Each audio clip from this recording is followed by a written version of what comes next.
All right, man. I just bumped into this gentleman here. What's your name? Mason. Mason. All right, Mason. You've been following what's going on with us? Yeah, definitely. What do you think, definitely. man? What's been happening? What do you think? I just think that simply he's been eroded away now, and I'm just thinking to myself, how much are they going to do?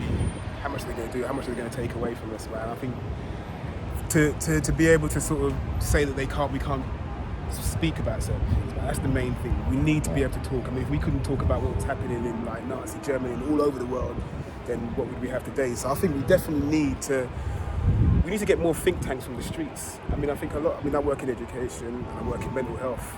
Okay. And there doesn't seem to be any kind of debating within schools about actually what's happening. Right. I mean, they're teaching kids how to read, but they're not teaching them how to question what they read. Right. And I'm thinking that's kind of like...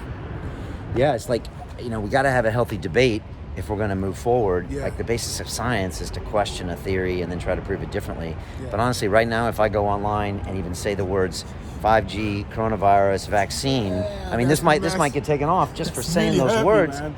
That has really hurt me. So we man. can't even have a healthy debate. You know what I mean? Yeah, no way. I think that's the main thing. I think in future generations, we can't even say that we can actually sit down and have a debate amongst any kind of generations, any kind of races, cultures, and actually get an understanding of what's going on. Then I feel really no hope for it. I know. Man. And like, you know what I mean? what kind of message no are we giving the kids? Yeah. If we say that you can't talk about this stuff, Well, and then question what you mean. At least. Yeah, or question. Yeah, Question, at least exactly. question, man. And then the problem is that we grow up in a society where you think twice before you say something because you're like, and then you're stifled before you even begin to think because you're like, who's listening?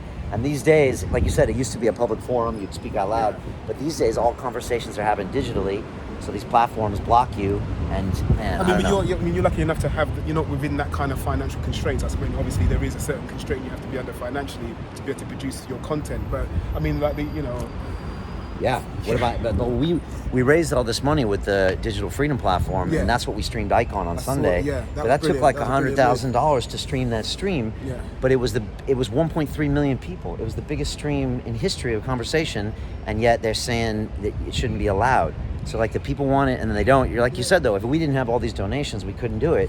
Yeah, and then to I keep doing it, it's expensive. So it's crazy. I was talking to a professor actually, like about 3 weeks ago, and he was talking about the human.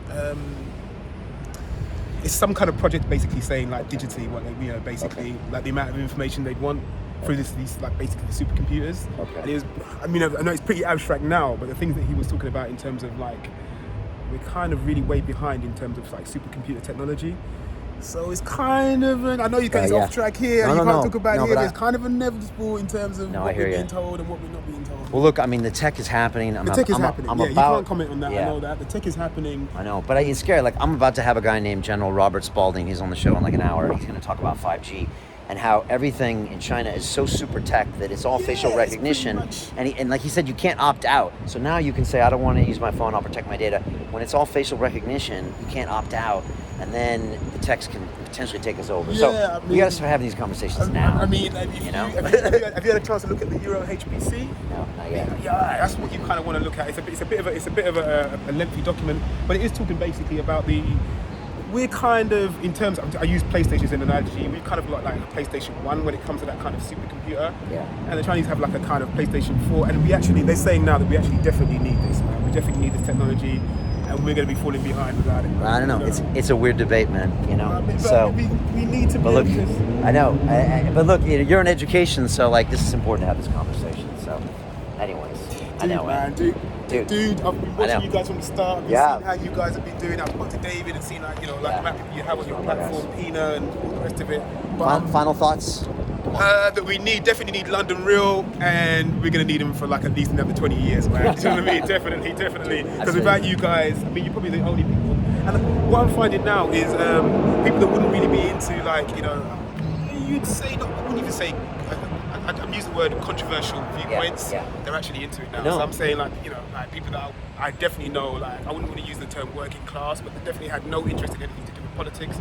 I'm meeting a lot of them now, and they're like, I checked out that thing on London Real, man. So you are touching people, man. I know, because people feel that now they need the information, and they know deep down inside that we're not getting the info. Yeah. So yeah. That's why I keep laughing, man, because now it's just that nervous laugh. All right, dude, I appreciate you, man. Yeah, that nervous laugh. That nervous laugh. All right, thank you so much, man. Dude, all right. keep it going, man. We're going to keep it going, man. We're going to keep it real. All right, I appreciate you, man. Take it easy, man. Thank you, man. dude, I bump into these people every single day, man. All different types, all different economic backgrounds, races, religions, creeds, countries, nationalities. They're all saying the same thing. Keep broadcasting and give us the truth. And we're going to keep doing that. So anyways, I appreciate the guy. I appreciate you. And I'll try to just do more of these street interviews so you know it's all these people out there saying the same thing. All right, I'm out.